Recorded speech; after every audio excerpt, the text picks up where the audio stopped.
introducing myself. Right now I'm working for more than 7 years for Arri. Most of the time was in R&D, like 4.5 years for R&D. Also in this time mainly for LED. So I was starting with Arri in 2006, and already there they developed LED units, first prototypes, doing testings, and yeah, it took them quite a while to produce or to really introduce LED fixtures to the market. I brought some fixtures with me, the L7 Fresnel unit, and this little piece here, LED panel, the casters.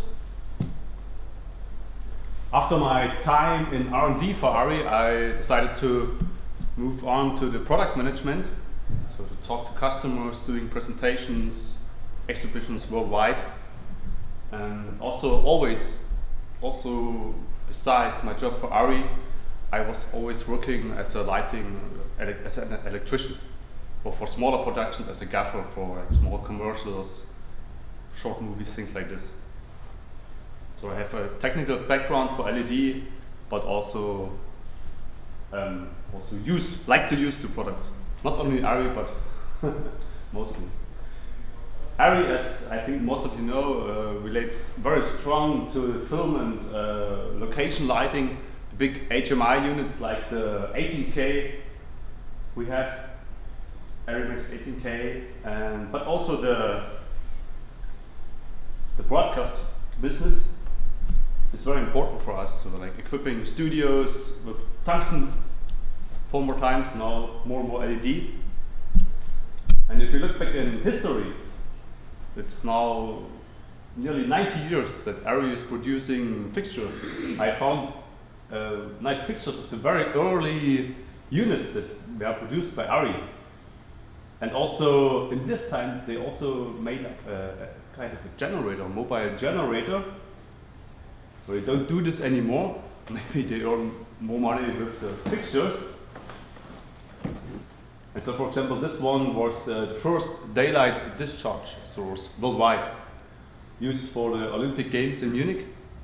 And out of this, all the other HMIs developed, like the 18K Arri Max, for example. And here on the right side, that's, we could say, the future. LED lighting. In my opinion, LEDs, they won't replace everything. We will still see new and very powerful HMI sources, but I can tell you that at least 90% of Arri's R&D budget goes into LED right now. So this is the LED Fresnel unit I brought with me, the Arri L7. Let's just switch off the 650. So the Arri 7 is a Fresnel unit, and it behaves as a Fresnel unit should. So you can focus it, you can use the barn doors as you would expect from a Fresnel unit. And it also produces nice single shadow quality. If you look on the ceiling, shadow of my hand, it really behaves like a tungsten Fresnel in this case. You don't see any colored or multiple shadows, one single shadow. And as you might expect from an LED source, you can dim it down to 0 without any color shift. But if you want to change the color, of course that's also possible, from tungsten to daylight, and also plus and minus green. So if you want adapt this to fluorescent tubes in a hospital, for example, absolutely no problem. And with the push of the button, you have the color mode. Full rainbow or disco colors.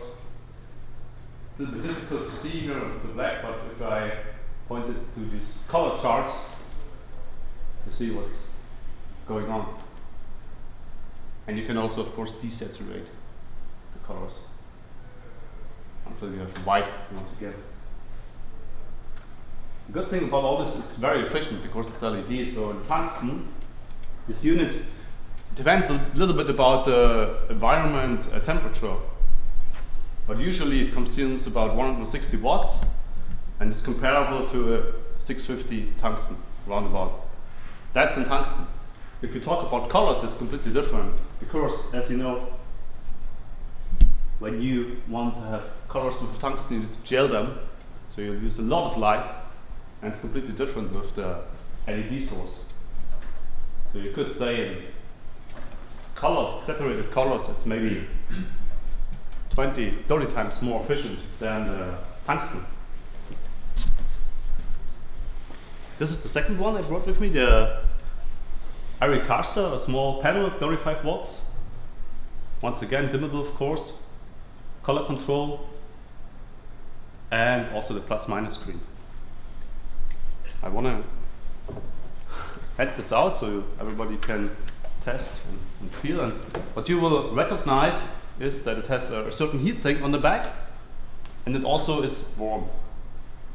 And it should be like this. That's very important for a LED source, the heat topic. I will also talk a little bit about that later. LED. I mean, all of you think you know things about LEDs. It's not absolutely new, so you never heard about it. But maybe you heard some strange, more marketing slogans. Yeah, buzzwords, I like to call them. No heat, and they last forever. Or they will replace everything, which is not true. Won't gonna happen, in my opinion. But also a negative thing, strange colors that are related to LEDs. The color topic is very, very important if we talk about LEDs, so I will spend most of the time talking about color, but also a little bit about heat management. We make a short comparison to the conventional sources, tungsten and daylight discharge, or HMI. But the main part will be color problems, because this is also the complicated part when we look at LEDs. And of course we present the newest fixtures, so during the break you can come here or just test the fixtures by yourself, play with them, whatever you want, and ask questions. No problem. Comparison, I mean, with 4 major lighting technologies: tungsten, HMI, fluorescent, of course, and the newest one, LED. There are some more, like ceramic, if you know it, plasma, OLED, maybe in the future, but I will stick now to the conventional technologies. If you ask directly, I can also tell something about the other technologies, but they are not really important at the moment. These are spectrums we recorded with tungsten and HMI. I hope that everybody is familiar with the light spectrum. Very easy, it's just the color parts of the light source. These rainbow colors, that's the visible light from blue, green to red. And all this part is just heat. Just dim down there, 7, because it's better visible. That's all heat. Same with the HMI unit. Here we have also a certain amount of UV, ultraviolet. So these spectrums we recorded are extremely broad. And they show us what we already know. Tungsten produces a lot of heat, so the biggest amount of the energy is only heat. Much better with HMI, but if we compare to LED, that's the spectrum of LEDs. The blue one, the green one, the red LED, and none of them produce any heat within the light. That's the important thing.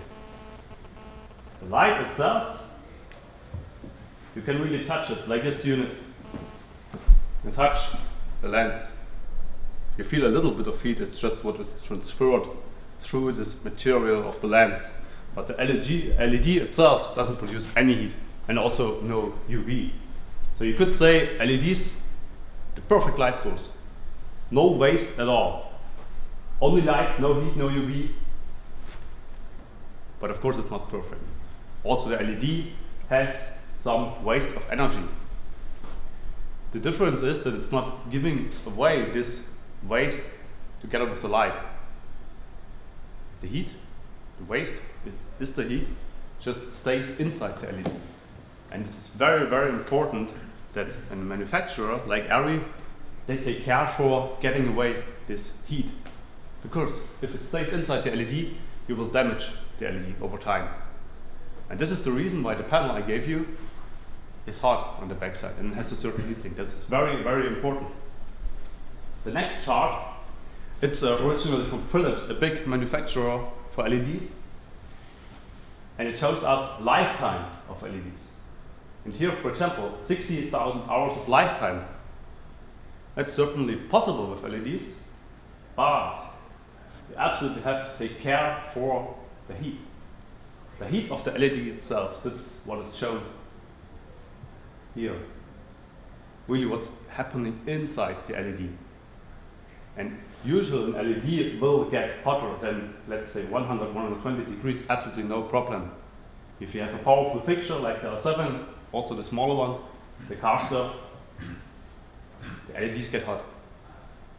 And as we see, when the LEDs get hot, lifetime shrinks down.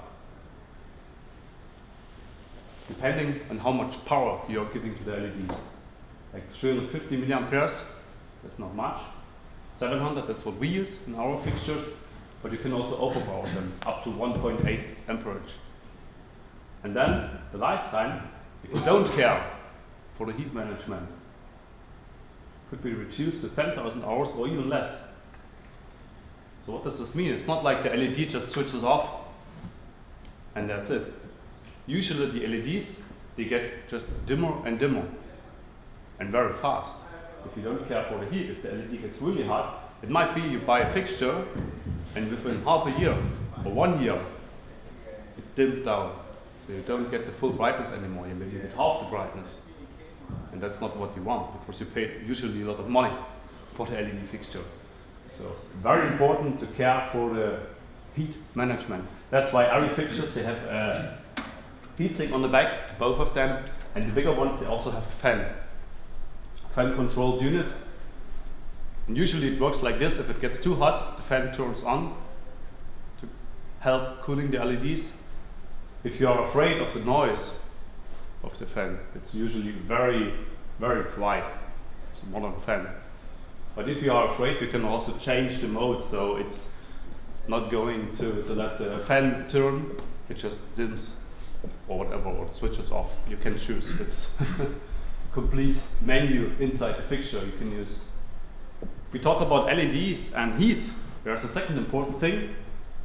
The LEDs are very sensitive to heat. This means if it gets warmer, they dim down by themselves. It's not so important for the blue LEDs.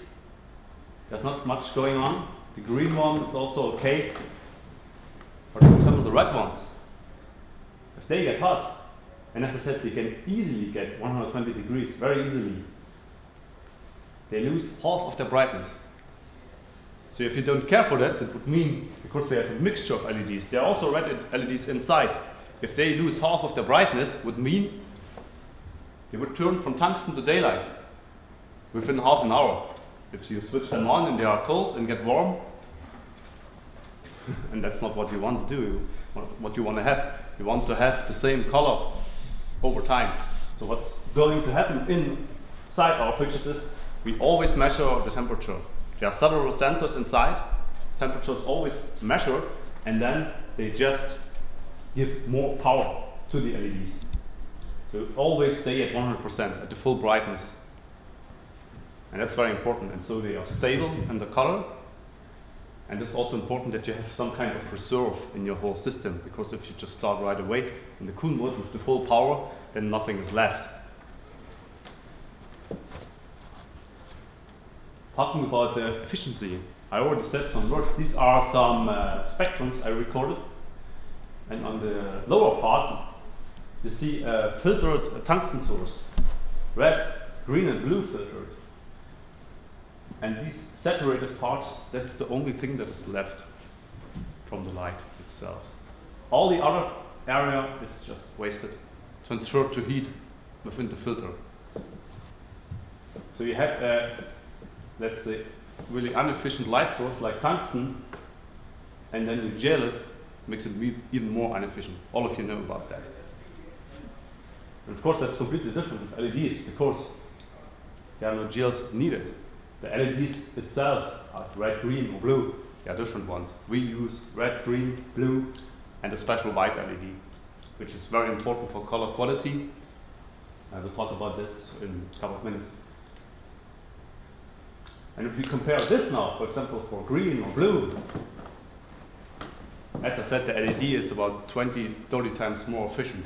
So if you want to have the separated colors that this unit can produce, if you want to do this with tungsten source, you need at least a 1K, maybe more. But this unit consumes only 50 watts in color mode.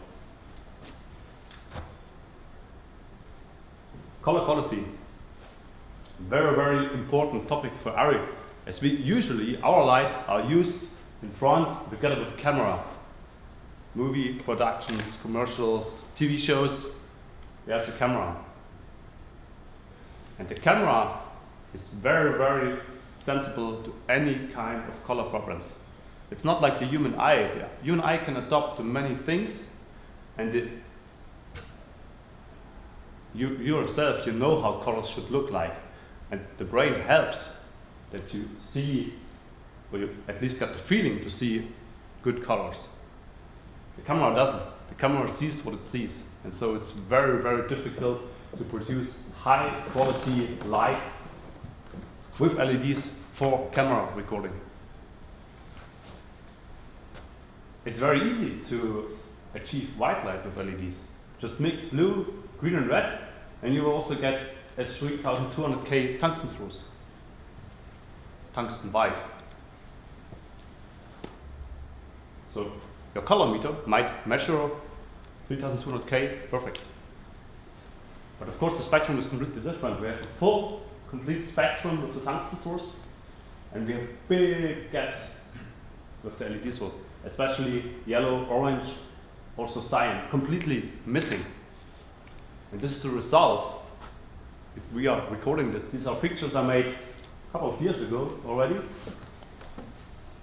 Same setup, same camera, all the same. On the left side, the result was the tungsten source, and here's the red, green, and blue LED source. The white, I white balanced the RGB source. It's easy. Just mix the colors until you have the perfect white, fine. But if we look at the colors then, we have big differences, especially here. The yellow turning to some kind of orange, dark orange. Or here, the paprika, same, yellow to an orange. There are different parts within this chart which are completely different. Very important, these two up here, these are skin tone. Dark and light skin tone, which is the most important for us as Arri. Always the first I look at. And this turns to some kind of rose. And that's the problem, because often I hear people, and when I talk about color quality, and that you can get big problems with color and LEDs, they tell me, wow, why? I just white balance. Yeah, of course you can do. You can white balance the fixture or just use the white balance in the camera. Of course that's possible. But as it says, you only balance the white. You don't balance all the other colors. That's the problem. The only chance to get good colors out of an LED source is to have or to at least try to have a full spectrum. There's also a kind of measurement that is used to put all these color quality topic in a number. It's the CRI, color rendering index, and it says that a source with 100, which scores 100, is perfect. So the tungsten is the reference. It's a perfect light source with 99. The LED source here I got only 20, so very poor. The CRI is now used widely, like all the manufacturers, might be Arri, ETC, everybody, also the LED manufacturers, Osram, Philips, all of them use the CRI. It's the only measurement method that is known and accepted worldwide. The problem with the CRI is it's very, very, very old, more than 50 years old. And it worked quite well with tungsten and also with HMI, there were no big problems. With LEDs, CRI is not really working. It's also a very, very simple method. To calculate the CRI, they only use 8 colors. Only this one on the left. The right one are different ones. We can use them as a manufacturer for Arri, but they are not used for the real CRI calculation. So only these 8 colors, all pastel colors, not a single saturated color here, also no real skin tone, like we have here. So it's a very weak method. And LED manufacturers, they found out that it's very easy to trick and cheat the CRI. So you can get single white LEDs, for example, with a very good CRI above 90. So you would say, wow, very good color rendering, but it's not. It's just cheating the system. Very easy. And if you do comparison side by side, single white LED source, tungsten, you see that it's not a good color reproduction. There are some alternatives. For example, the TLCI, Alan Roberts, afterwards, in the afternoon, he will have a presentation about the TLCI, which is a much better method to calculate color. But the problem is that it's not known very well worldwide. So until now, Arri and all the others, we have to stick to CRI. It's the only method that we have at the moment that is accepted and known. Of course, if we talk about LEDs and white light, there's another option to have white light from LEDs. It's not only mixing red, green, blue. You can also have the white LED just right from the manufacturer. It's always done the same way. You have blue LEDs, and then you put a certain amount of phosphor on the chip of the LED. And this phosphor transfers also a certain amount of blue light to a broad yellow-orange light. And if you mix that, blue and yellow, you get a white. Depending on how many phosphor you're using, if it's more phosphor, you have a warm white LED, less phosphor, daylight white, cool white LED. The problem with these phosphors and the LEDs is that it's not 100% accurate. The manufacturers, they cannot guarantee that there's always the same amount of phosphor on the LED. It always differs during production. So if, like, for example, Osram was producing LEDs, millions per day, they can all be slightly different. And there's no way to get around this. So it might be, if you order LEDs from Osram or Philips, Cree, whatever, that they say it's a warm white LED. It's somehow warm white, but it can be more orange, less orange, a little bit more green, more magenta, whatever. They all differ a little bit. What the manufacturers do is they sort them out. They have this binning system. So they put all the LEDs, they measure them, and then they put them in a certain bin, different bins. And so as a manufacturer, like Arri, you could say, okay, I want this bin, this is 3200K bin. And you could assume that all LEDs within here would look the same. You wouldn't see the difference. Problem is that this is extremely expensive. Because Osram and Philips, they of course want to sell all the bins. And if we all only ask for this bin, they would have big problems. So usually, you take more than one bin. And then you have the problem if you have different fixtures. Maybe you buy LED fixture this year and another one next year. You cannot be sure that they are absolutely have the same color. There might be differences if it's a single white LED. This is the reason why most of the Arri fixtures, they don't use single white. They have more LEDs inside. This one up there, it's a single white 7 Fresnel LED. Only white. It's therefore the cheapest one. Also a little bit brighter than the others. But you don't have to guarantee that they are absolutely 100% the same. Like if you equip a full studio with LED fixtures, you might notice slight differences. All the other units, the L7C, C for color, and also the Carsters, they use multiple LEDs. L7 and Carsters, these are the units we actually offer from Arri. And this works like this. color chart. You might know this bicolor LED fixtures. They are quite common at the moment. They just use warm white and daylight white LEDs, and you can like crossfade in between. So you can achieve any color temperature in between. What you can't do is adjust any green or magenta shift. You can only move on this straight line. So if your fixture has like a little green shift, which is not very seldom, the only thing you could do is gel it. But gels and LEDs, that's another topic. Also difficult. Gels don't behave as you would expect from your tungsten knowledge. They behave different on LEDs. And of course you also lose light when you gel the LED fixture.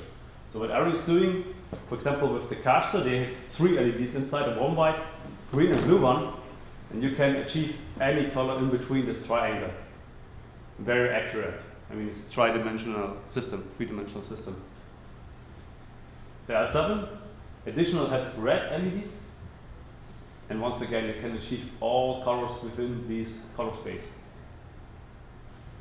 And therefore it's very easy with the L7, for example, and also the caster, to always hit the same color point. It's just a question of mixture.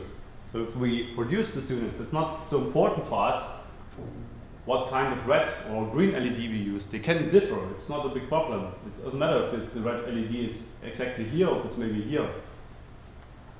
Because you can always mix within this triangle exactly the same white point. So if you buy thousands of these units, they all look the same. No problem. Calibrated in our factory, and therefore you can equip the whole studio with this, you won't see any differences. Using more than one LED, like we have 4 LEDs inside the L7, also helps a lot with the color quality. We already know tungsten, very good color quality, very bad color quality with the RGB LED. This is the white LED, single white. It's much better than using red, green and blue only. But it's still 82 it's okay, but as I told you, CRI is not a good value to measure LEDs. So this is where manufacturers like to cheat. So you can also get single white LEDs with CRI above 90. So you would expect good color quality. But as Alan told me, with his measurements of TRCI, which is a much better method to say something about color quality, he gets much lower values for single white. And here we have the L7. It's still not perfect. Little gap here, also here, but 95. That's pretty good. The trick is that you always try to get as close to the tungsten chart as you could. Fill up the gaps, make it look like tungsten. This is what helps. And once again, it's what we're always doing, color test, because you can measure all the things, CRI or whatever, what is important, testing by camera. That's the best what you could do. Before you buy a LED source, test yourself. By eye, but also by camera. In these tests, once again, the tungsten reference, here's the L7. And you see, they match quite good. Skin tone, very important. The other two are single white LED sources. Of course, I won't tell you the name of the sources, but single white. And both of them, it's very easy to see, they turn green. This is what most often happens if you use LED source, record it with a camera. In this case it was an Arri Alexa. They look greenish somehow. It's not always like this. This was a different test we made, also with a different camera. I think in this case it was a Sony camera. The upper part is the reference, the lower part the LED test source. Once again, it was single white LED source, and this one turned magenta. clear differences. So I did what I often heard, white balance. So I white balanced. Same source, but with a white balance. So you see the white, no noticeable difference anymore. But if we look at certain colors, clearly visible. Especially the red ones, orange, also purple and blue. Yeah, I would say half of these colors have really big differences. Skin tone is not as bad as I would have expected it. Was surprised by this. At least the light skin tone, different topic here. A lot of colors show really big differences. So this white balance doesn't help. It helps a little bit. Better than this one. But still, a lot of differences. The next and the last chart, it's the L7 one again. Of course I white balance, because it's very easy. With this source I had to use a plus and minus green to correct it. Plus green, quarter around, to correct this big shift. Quarter plus green looked like this. With the L7 I just used a notch, turn until it fits. And this is the result. If you look at the colors, I would say it's much better. There are still some differences, slight differences here within the green, a little bit in the purple. So the LEDs are not a perfect light source. If you want the perfect color quality, take tungsten. That's perfect. But we try to get as close as possible to LED. Any questions so far?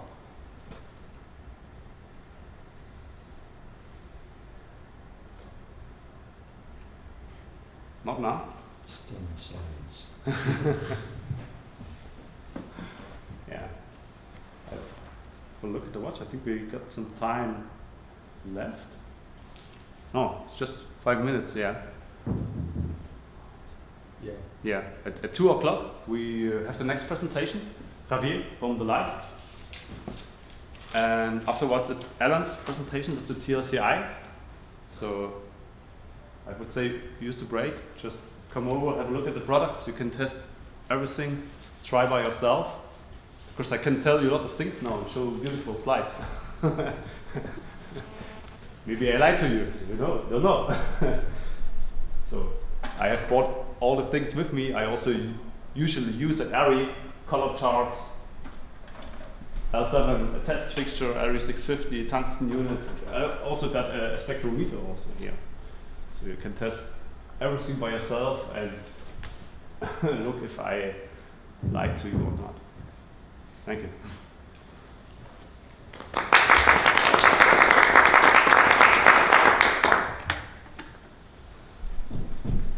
Green and blue, that's what I taught you. And I tried to mix red, green and blue to, at least to my eyes, it looks quite the same. I think the brightness is still a bit different, so I focus. Yeah, maybe like that one. Yeah. So for my eyes, at least the white looks around the same. Don't see a big color shift. So look what the camera is recording. I see a big color shift. Also in the white. Don't even want to look at the colors. Yeah. Look at this one. Completely different. Yeah. And so the problem is if you have an LED source, a cheap LED source, and you do your judgment only by eye, it doesn't mean that the camera will get happy with the LED source. And even more difficult, maybe you are lucky and it works with your camera. You get a good result, at least not such a big green shift. So you think you are fine. But you take another camera, different manufacturer, switch from Arri to Sony to Red, whatever. It can be completely different. Because cameras see colors different. They see colors different compared to the eye, and also between different camera models. See colors different. Yeah. try just for fun to Mhm. match it on the screen, and so you can see the difference on the. To match it on the screen? Yes, I can try. But then I need your help because I need to. So I just try to reduce the green better. Better, more. Yeah. A little bit. You need more magenta still. Okay, A little more. reduce further. That's about it. And now the left side is darker than the right. Yeah. The left side is You down. need Yeah. more power on Yeah. the left. Better? Yeah, but you're now shaded across the chart, so the top corner is shaded. That's it. Yeah. Slightly too bright now. Okay. Do that. Down a wee bit more. That's about right. I've been doing this for 30 years. Yeah. It's not too easy. Usually it It's takes not me easy. 1 hour, around 1 hour, to balance everything out when I do the test at Arri. It's not easy. Yeah. Yeah. Look at the orange on the end of the second row. Right hand end Yes. of the second row. Orange and cyan, these are always problematic. And now if you look by eye, you see the other way around. Left side, Looks wrong. rose. Yeah. You can never use an RGB source for recording with camera if you care for colors at all. Yeah.